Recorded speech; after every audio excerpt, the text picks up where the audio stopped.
Bismillahirrahmanirrahim. Assalamualaikum warahmatullahi wabarakatuh. Apa kabar semua mahasiswa? Semoga kalian dalam keadaan sehat walafiat dan tetap semangat untuk mengikuti perkuliahan perspektif teori organisasi dan manajemen. Ya, mudah-mudahan dipermudah ya kita mengikuti perkuliahan hingga sampai selesai nanti. Kali ini Ibu akan menyampaikan materi terkait dengan aliran informasi dan jaringan komunikasi organisasi. Ini cocok ya bagi kawan-kawan yang mendapat tugas untuk menyusun tradisi sistem. Ini bisa menjadi satu rujukan ya di dalam implikasinya di lapangan itu seperti apa sih gitu ya. Apakah aliran informasi, interaksi polanya, jaringan komunikasi itu berjalan sesuai dengan konsep dasar dari teori ini gitu. Baiklah, saya akan menjelaskan selanjutnya satu persatu dan nanti kita lihat bagaimana studi kasusnya ya, praktik untuk melihat implikasinya. Satu persatu, apa sih aliran informasi itu? Gitu. Jadi aliran informasi itu mengacu pada cara informasi itu bergerak dari satu titik ke titik lain di dalam organisasi. Nah, ini tentunya menjadi suatu proses yang dinamik ya, di mana di dalam pesan-pesan itu secara kontinuitas ya berkesinambungan itu diciptakan, ditampilkan, diinterpretasikan ya, terus berkembang di dalam sebuah organisasi. Jadi kalau kita di dalam organisasi itu kan tentunya ada aliran komunikasi seperti top down gitu ya, yang sejajar dari bawah ke atas ya, seperti itu. Kemudian gimana fungsi aliran komunikasi organisasi itu sendiri? Ya, jadi untuk mengetahui bagaimana informasi itu didistribusikan, didelivery gitu ya kepada anggota-anggota organisasi tadi, bagaimana pola-pola distribusinya dan bagaimana orang-orang terlibat dalam proses penyebaran informasi itu dalam sebuah organisasi. Nah, jadi ini menarik bagi kalian yang menyusun tradisi sistem ya, diantaranya ada bentuk selain tentang gimana konsepnya gitu. Di sana nanti ada implementasinya gimana sih ya. Jadi implementasi itu adalah bagaimana kita membawa teori-teori yang ada gitu ya, untuk kita melihat misalnya kali ini aliran informasi gitu kan. Nah, aliran informasi itu kita melihat gitu kan secara konsep tuh ada pendistribusian gitu ya, informasi kepada anggota-anggota organisasi. Nah, itu dapat kita lihat dalam kegiatan di dalam perkantoran, di dalam aktivitas kita itu ya, kita bisa mengamati bagaimana pola yang terjadi komunikasi di dalam organisasi tempat kita bekerja gitu. Oke. Nah, ada beberapa jenis tentunya aliran informasi gitu ya. Ada yang vertikal, ada yang horizontal, ada yang diagonal, ada yang eksternal. Nah, vertikal itu ya aliran informasi dari atas ke bawah gitu ya, seperti manajemen pada karyawan, kemudian yang horizontal itu antar departemen atau antar individu dalam level yang sama, sama-sama manajer, sama-sama kepala jurusan gitu ya, ketua jurusan gitu. Atau secara diagonal, aliran informasi antara departemen atau individu dari level hierarki yang berbeda, yang tidak bersebelahan gitu ya. Kemudian eksternal, informasi antara aliran yang mengalir ya dalam organisasi itu bisa dengan stakeholder ya. Jadi ada vendor, ada pelanggan, atau mungkin pihak ketiga itu misalnya otoritas apa yang ada hubungannya gitu ya dengan kegiatan dari organisasi kita. Nah, cara aliran informasi itu tentunya ada lagi bentuknya gitu ya. Pertama, secara serentak gitu ya. Kalau kita ini kayaknya lebih gampang kalau kita mengamatinya di lapangan gitu ya. Penyebaran informasi pesan yang secara serentak diberikan kepada kita gitu.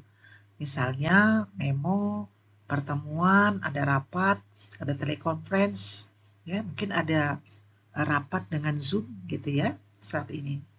Ya kelebihannya itu mudah gitu ya. Semua dapat mengakses informasi tersebut. Hanya kelemahannya di sini adalah nggak ada yang bisa dirahasiakan didengarkan gitu ya, karena semua terbuka gitu ya. Kemudian kedua adalah cara aliran informasi yang berurutan, yaitu proses penyebaran informasi atau pesan secara diadik. Maksudnya itu di sini secara berurutan gitu ya, siapa yang berbicara kepada siapa gitu.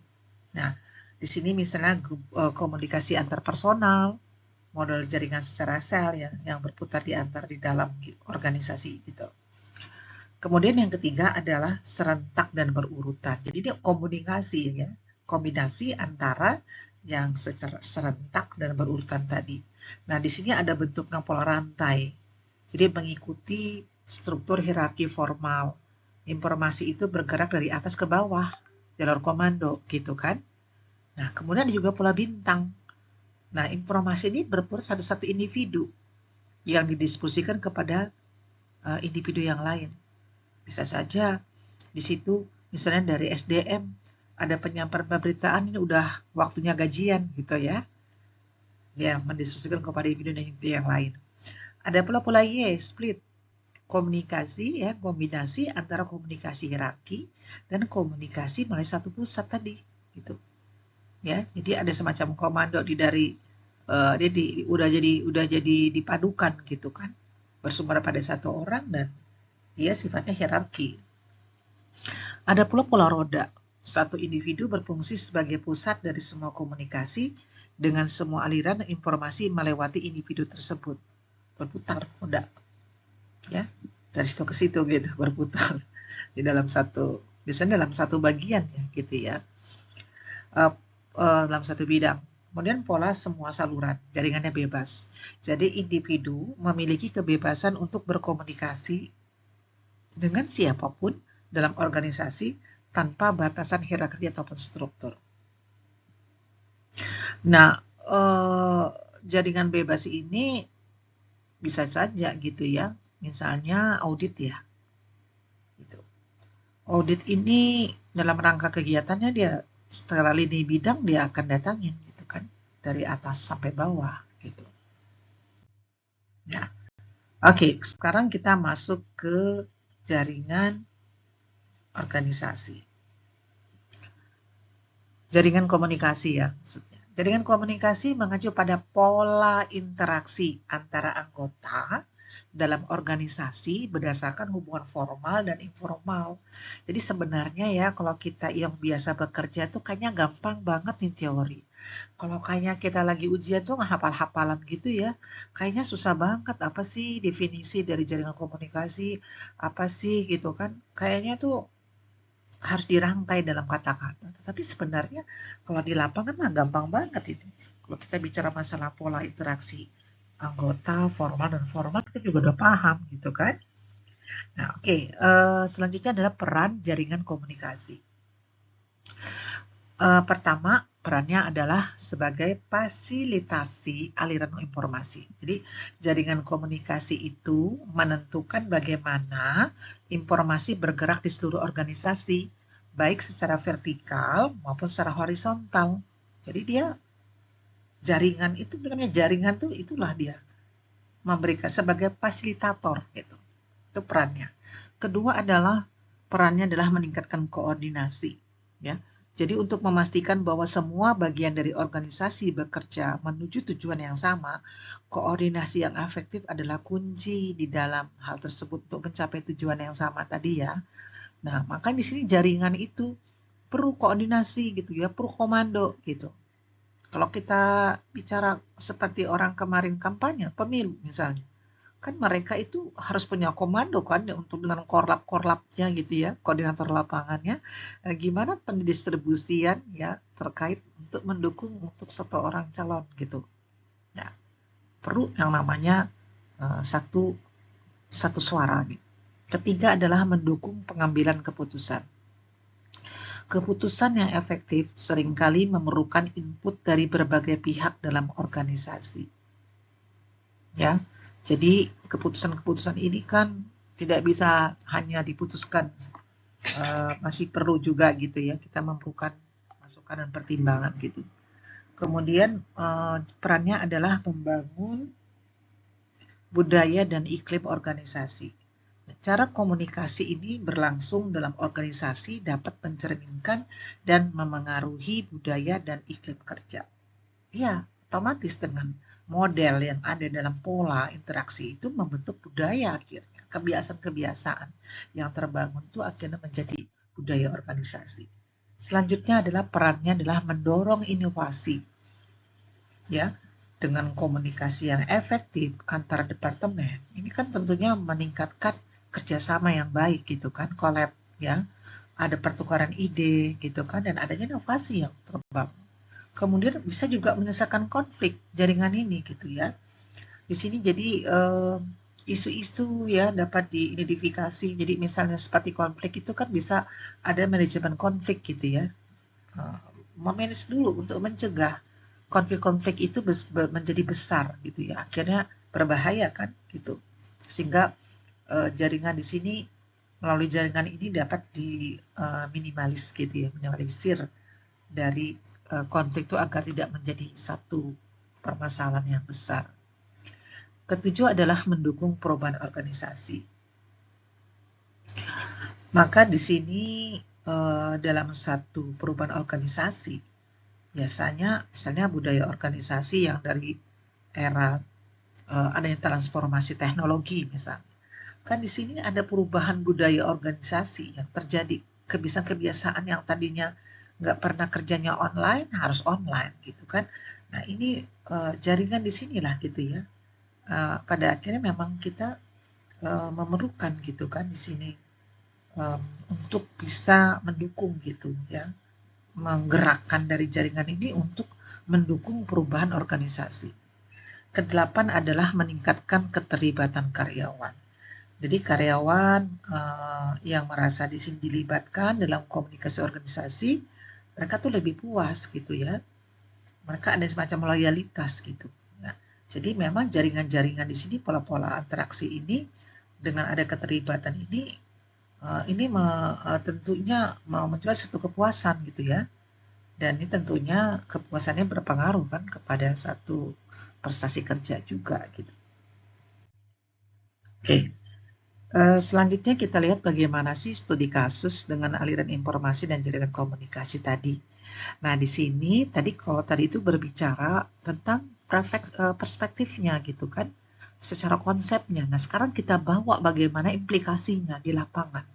Ya, jadi kenapa setiap konsep teori yang saya sampaikan ini selalu saja saya bawa ke implikasi, karena disitulah level kalian sebagai master gitu ya, untuk bisa melihat secara langsung praktik dari konsep-konsep teori itu di lapangan, bahwa teori itu enggak sekedar ala cuma pinter berteori aja gitu kan, cuma teori aja nggak bisa dibuktikan, enggak ya. Jadi teori-teori di dalam keilmuan ya, di dalam pendidikan, di dalam perkuliahan itu adalah teori-teori yang diadopsi dari juga praktik-praktik di lapangan. Tetapi kita kan perkembangannya ilmu kadang-kadang kan tidak secepat perkembangan secara realitas gitu. Sehingga kita perlu gitu kan menggunakan teori-teori yang lama, misal teori klasik yang udah zaman lama Weber dulu gitu kan. Kenapa dibawa? Kita perlu lihat di era teknologi ini seperti apa. Apakah masih digunakan? Kalau digunakan apa perubahannya di mana? Itulah yang namanya temuan di dalam penyusunan sebuah tesis dalam satu riset gitu ya. Adanya gap ya, itulah penemuan penting di dalam sebuah riset di level master gitu ya. Oke, kita studi kasus. Latar belakangan di sini ada PT 3 Perkasa. Adalah sebuah perusahaan manufaktur yang berbasis di Jakarta dengan lebih dari 500 orang karyawan. Perusahaan ini memiliki struktur organisasi yang hierarki dan terdiri, hierarki kan berarti polanya atas ke bawah ya, dan terdiri dari beberapa departemen seperti produksi, pemasaran, sumber daya manusia, dan keuangan. Permasalahannya apa nih? Departemen produksi seringkali mengeluhkan keterlambatan informasi tentang permintaan produk dari departemen pemasaran, sehingga produksi seringkali terlambat. Nah, di sisi lain, departemen pemasaran mengeluhkan kualitas produk yang tidak sesuai dengan permintaan pasar karena kurangnya komunikasi dengan tim produksi. Ya, begitu memang kalau ada satu terhambat itu dalam satu jaringan itu akan berdampak kepada yang lain ya. Sehingga di sini kita lihat gimana nih kita lihat analisis dengan teori tadi, ya, dengan aliran informasi dan jaringan komunikasi gitu. Nah, oke, setelah dicek secara vertikal, ternyata manajer pemasaran itu mengkomunikasikan target penjualan dan permintaan pasar ke direktur, tetapi informasi tersebut tidak selalu sampai ke manajer produksi dengan cepat dan jelas. Jadi dia itu yang disampaikan di sini hanya kepada bosnya aja gitu kan. Dia tidak secara horizontal sehingga terjadi hambatan komunikasi antar departemen pemasaran dan produksi kan tadi, sehingga terjadi keterlambatan produksi gitu ya. Nah, mereka seringkali berkomunikasi hanya saat ada masalah yang sudah mendesak aja. Jadi kayaknya nih mereka nih kurang sering meeting ya. Biasanya sih kalau kita kan bisa ada meeting bulanan ya antar departemen, dan biasanya tiap departemen itu mengkomunikasikan tuh permasalahan. Jadi ini menarik ya kalau kalian itu menganalisis tentang aliran informasi dalam satu organisasi gitu. Nah, kemudian gimana jaringan komunikasi? Perusahaan ini tampaknya mengandalkan pola rantai yang ketat. Informasi dari departemen pemasaran harus dulu melewati beberapa tingkat hierarki sebelum sampai ke departemen produksi. Tak adanya komunikasi diagonal antara manajer pemasaran dan manajer produksi memperlambat pada akhirnya proses dan menimbulkan kesalahpahaman. Nah, jadi di sini permasalahannya. Jadi masalah itu udah ketemu ya setelah dianalisis dalam jaringan komunikasinya nih. Walah, ternyata dia ini terlalu banyak hierarki gitu. Nah, ini biasanya terjadi di mana nih? Yang harus melalui satu, ya seperti yang saya alami ya. Kayaknya begini juga nih. Dalam pengurusan kepangkatan saya itu kayaknya menunggu ini, nunggu surat pengiring ini, nunggu surat ini. Padahal kita udah mengajukannya lama gitu. Ya, karena memang ada aturan ya di sini nih yang harus dibuat desk by desk gitu ya, sebelum dia sampai ke pimpinan yang otoritas yang menandatangani surat pengirim. Solusinya, membentuk tim lantas fungsi antara departemen pemasaran dan produksi. Tim ini akan bertanggung jawab untuk berkomunikasi secara berkala, memastikan bahwa kedua departemen selaras dalam hal target produksi dan permintaan pasar. Mengadakan rapat bulanan, kan sama kan tadi saya bilang, mengadakan rapat bulanan antara manajer pemasaran dan manajer produksi untuk mendiskusikan strategi dan permintaan pasar. Kemudian mengadopsi teknologi komunikasi internal yang memungkinkan aliran informasi yang lebih cepat dan tepat antar departemen. Hasilnya gimana? Setelah solusi diimplementasikan, PT Tiga Prakasa melihat peningkatan signifikan dalam koordinasi antara pemasaran dan produksi. Keterlambatan produksi berkurang dan produk yang dihasilkan lebih sesuai dengan permintaan pasar. Ya, demikian akhirnya ya. Jadi bahwa ini menarik sekali kalau misalnya kalian juga ingin melihat implementasi bentuk teori sistem jaringan gitu kan ya. Kemudian juga aliran informasi, polanya, modelnya gitu kan. Gimana nih gitu kan di lapangan berjalannya. Oke, selanjutnya adalah tantangan dalam aliran informasi dan jaringan komunikasi. Tantangannya apa sih gitu kan? Over komunikasi. Terlalu banyak informasi dapat menyebabkan kebingungan dan kesulitan dalam menentukan prioritas. Kedua, hambatan hierarki. Terkadang informasi penting tidak sampai ke level yang diperlukan karena blokade komunikasi. Biasanya ada yang keblok gitu, komunikasi itu hanya sampai aja. Kayak tadi kan kasusnya dia tidak sampai ke departemen, ke produksinya, hanya sampai ke atasnya cepat. Tetapi pada prosesnya lambat. Ya biasa ya, saya juga mengalami begitu. Tinggal doa-doa aja. Kok lama banget, dulu bikinnya udah siang malam bergadang. Udah masuk ternyata dia masih proses. Dan harus lagi mengajukan, ditanya lagi sampai mana Pak? Masih diproses. Di sana belum ditandatangani. Ya, begitulah. Distorsi informasi. Informasi bisa menjadi kabur atau berubah saat melewati berbagai saluran. Ya biasa kan? Bisa jadi ini ada yang kurang, ini ada yang tambah, ini ada gimana gitu ya. Jadi ini mempengaruhi tantangannya. Nah, demikian ya. Jadi ini adalah beberapa referensinya bisa dijadikan untuk penyusunan